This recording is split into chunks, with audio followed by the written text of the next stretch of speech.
Evening का time था और मैंने सोचा कि आज कुछ टेस्टी यमी और बहुत कम समय में ही बनने वाला कुछ ट्राई करूं। तो बेटी का डिमांड आया कि मम्मी चिली टोस्ट सैंडविच चलो बनाया जाए, आज यही बनाओ। तो फर्स्ट ऑफ़ ऑल आप सभी का वेलकम है मेरे चैनल अर्चना की दुनिया पे। कैसे हो आप सभी फ्रेंड्स? आप सभी आई होप अच्छे होंगे। तो चलिए चीज़ टोस्ट सैंडविच की तैयारी करते हैं। तो यहाँ पे देखिए मैंने लहसुन की कलियाँ या 10-12 लहसुन मैंने कट कर लिया था, साथ ही धनिया की पत्ती कट कर लिया था, और ये एक शिमला मिर्च है।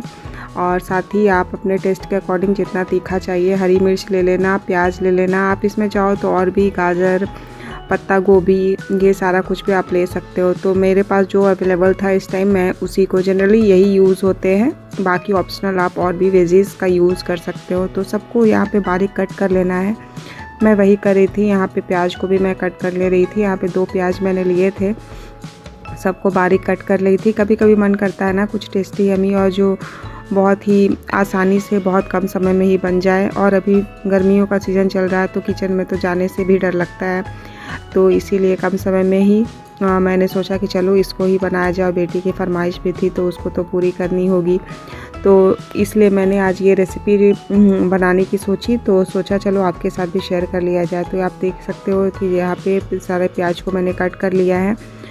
तो कट करने के बाद हम लोग क्या करेंगे, इसी तरीके से प्याज के बाद शिमला मिर्च को भी हम लोग कट कर लेंगे। और उसके बाद ये जो है आज की रेसिपी जो है ना, ये मैं तवे पे ही बनाऊंगी बिल्कुल आसान तरीके से, ताकि आप भी बना पाओ। जो लोग नहीं बनाए हैं वो ये देख के कर सकते हैं, नहीं तो आप इसमें टोस्टर का भी यूज़ कर सकते हो। लेकिन आज सिंपल तवे पे ही मैं आपको ये रेसिपी बनाकर दिखाऊंगी। तो प्याज कट होने के बाद यहाँ पे मैं शिमला मिर्च भी कट कर ले रही हूँ सेम इसी तरीके से। आप अपने अकॉर्डिंग जैसा आपको रफली चॉप चाहिए, लेकिन यहाँ पे क्या है ना, बारीक काटोगे ना तो बहुत ही मतलब कि अच्छे से बनेगा, इसके जो स्टफिंग है अच्छे से तैयार होगी। तो यहाँ पे देखिए सभी कुछ को मैंने कट कर लिया था। अब इसका हम लोग क्या है, यहाँ पे मैंने चीज़ भी ले लिया है और अमूल का यहाँ पे मैं बटर भी यूज़ कर रही हूँ। तो सबको हम लोग एक बाउल में पहले ट्रांसफ़र कर लेंगे, सारे जो भी मैंने कट किया है। तो यहाँ पे बाउल ले लिया है मैंने, और यहाँ पे जो भी सब्जियां मैंने कट करके रखा था एक एक करके इसमें हम लोग ऐड कर लेंगे। तो यहाँ पे प्याज, शिमला मिर्च, बारीक कटे मिर्ची, हरी धनिया और लहसुन, ये सबको हम लोग इसमें डालने के बाद ये जो चीज़ है ना, आप क्यूब्स वाले चीज़ भी ले सकते हो, मेरे पास यही चीज़ था इसलिए इसको आप टुकड़ों में काट कर इसमें डाल सकते हो। और अगर क्यूब्स वाले चीज़ है तो आप उसको कद्दूकस कर सकते हो। तो यहाँ पे देखिए ये सब डालने के बाद चीज़ जो है मैं उसको इसी तरीके से इसमें टुकड़े करके डाल दूँगी। साथ ही साथ जो बटर है वो भी हम लोग इसमें थोड़ा सा ऐड करेंगे, इसको आप कद्दूकस कर सकते हो, नहीं तो डायरेक्ट भी डाल के इस सबको अच्छे से मिक्स कर सकते हो। साथ ही साथ फ्लेवर के लिए यहाँ पे हम लोग ऑरिगेनो यूज़ कर रही हूँ, और साथ ही साथ चिली फ्लेक्स भी हम लोग इसमें डालेंगे, जिससे कि इसका जो है बहुत ही अच्छा फ्लेवर आएगा। साथ ही साथ अगर देखिए यहाँ पे मैं चिली फ्लेक्स भी डाल दे रही हूँ, और यहाँ पे मैं बटर को भी इसमें डाल दे रही हूँ। आप उसके बाद अकॉर्डिंग टेस्ट के अनुसार नमक, और उसके बाद थोड़ा सा यहाँ पे चाट मसाला डाल देंगे ना तो और भी टेस्टी लगेगा। तो यहाँ पे मैं थोड़ा सा चाट मसाला इसमें डाल दे रही हूँ फ्लेवर के लिए। तो बहुत ही टेस्टी और यमी बनता है, और बहुत सबसे बड़ी बात कि बहुत जल्दी तैयार होता है। तो ये सबको अच्छे से हम लोग मिक्स कर देंगे। तो आप चाहो तो अगर आपको और ज़्यादा इसमें और क्रीमी चाहिए तो आप और भी इसमें डाल सकते हो चीज़, या बनाते समय भी आप इसमें चीज़ डाल सकते हो। ये तो मैं स्टफिंग तैयार कर रही हूँ, इसलिए ये सबको अच्छे से मिक्स कर देंगे। ये हाथ से ज़्यादा अच्छे से मिक्स होगा, चम्मच से थोड़ी परेशानी हो रही थी मुझे, तो इसलिए मैं हाथ से ही अच्छे से हाथ धो के वॉश करके आप उसके बाद ये सबको अच्छे से मिक्स कर लोगे तो बहुत ही अच्छा स्टफिंग तैयार होगा। तो यहाँ पे ये देखिए सबको मैं अच्छे से मिक्स कर ले रही हूँ। आप और भी जैसे मैंने स्टार्टिंग में ही बताया था, गाजर, पत्ता गोभी, ये सारा कुछ भी आप ले सकते हो, नहीं तो सिंपल जो चीज़ें आपके पास है ना आप उससे भी इसी तरीके से बना सकते हो सेम प्रोसेस करके। नहीं तो फिर आप ये सबको कट करके, उसकी भी मैं आपके साथ रेसिपी शेयर करूँगी बाद में। ये सबको कट करके सिंपल सा ब्रेड के ऊपर में ही आप डाल के एक चीज़ उस पर रख के सारी कटी वेजिटेबल डाल के भी आप बना सकते हो। तो चलिए यहाँ पे हमारी ये स्टफिंग तैयार हो गई है। अब हम लोग एक तवा चढ़ा लेते हैं। तवा चढ़ाने के बाद जो ब्रेड है, यहाँ पे मैं वाइट ब्रेड का ही यूज़ कर रही हूँ। और यहाँ पे देखिए यहाँ पे मैंने डोसा पैन का ही यूज़ किया है। डोसा वाला जो तवा होता है ना थोड़ा बड़ा था, तो यहाँ पे आप ब्रेड या घी का यूज़ कर सकते हो। मैं घर में बना हुआ घी का ही यूज़ कर रही हूँ। यहाँ पे ब्रेड को हम लोग सेलो फ्राई कर लेंगे, थोड़ा सा हम लोग इसको सेक लेंगे ताकि ब्रेड का जो है कच्चापन थोड़ा सा चला जाए। तो आप ऑप्शनल है, आप अगर सेकना चाहो तो सेक सकते हो, नहीं तो एक ही बार स्टफिंग डाल के भी आप सेक सकते हो। मैं यहाँ पे पहले सेक ले रही हूँ दोनों साइड से ब्रेड को अच्छे तरीके से, उसके बाद ताकि ये थोड़ा क्रंची हो जाए। फिर बाद में तो हम लोग इसको और सेकेंगे स्टफिंग डालने के बाद। तो सभी ब्रेड को इसी तरीके से पहले आप बटर या घी जो भी आपके पास अवेलेबल हो, आप उससे इस तरीके से दोनों साइड से अच्छे से ब्रेड को सेक लीजिएगा। उसके बाद ब्रेड को निकालने के बाद हम लोग इस पर आगे का प्रोसेस करेंगे।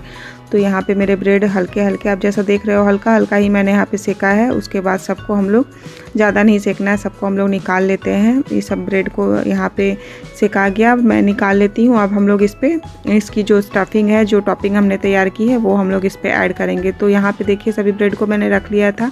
अब यहाँ पे इस स्टेज पे आप पहले बटर लगा लीजिएगा। बटर लगाने के बाद आप यहाँ पे जो है मैं टोमेटो सॉस का यूज़ कर रही हूँ, टोमेटो सॉस यहाँ पे डाल दे रही हूँ और सबको अच्छे से स्प्रेड कर लेंगे। यहाँ पे मैं ये इस तरीके से आप स्प्रेड कर लेंगे हम लोग टोमेटो सॉस को।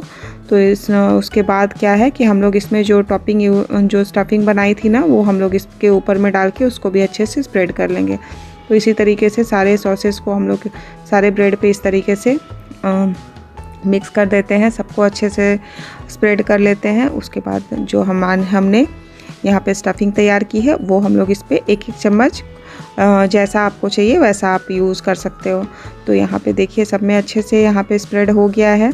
आप चाहो तो यहाँ पे ग्रीन चटनी का भी यूज़ कर सकते हो, ग्रीन चटनी भी स्प्रेड कर सकते हो, उससे भी अच्छा टेस्ट आता है। तो यहाँ पे देखिए एक एक चम्मच करके उसके बाद मैं इन सबको भी अच्छे से स्प्रेड कर दूँगी। और यहाँ पे अगर आपको ज़्यादा चीज़ी चाहिए तो आप यहाँ पे स्टफिंग डालने के बाद और एक एक चीज़ की स्लाइस भी इस पर डाल सकते हैं, या फिर जो चीज़ का क्यूब्स होता है ना, वो उसको भी आप यहाँ पे, या मोज़रेला चीज़ वगैरह जो होता है यहाँ पे कद्दूकस करके ऊपर से आप डाल सकते हो। पनीर भी आप डाल सकते हो इसकी टॉपिंग में, जैसा मतलब आपको जो जो पसंद है ना सब डाल सकते हो। बहुत ही अच्छा फ्लेवर आता है। अभी तो मैं तो इंस्टेंट बना रही थी ना, तो ज़्यादा सामान मेरे पास मौजूद नहीं थे, तो जितना था उतना ही मैं डाल रही हूँ, लेकिन बहुत ही टेस्टी बनेगा।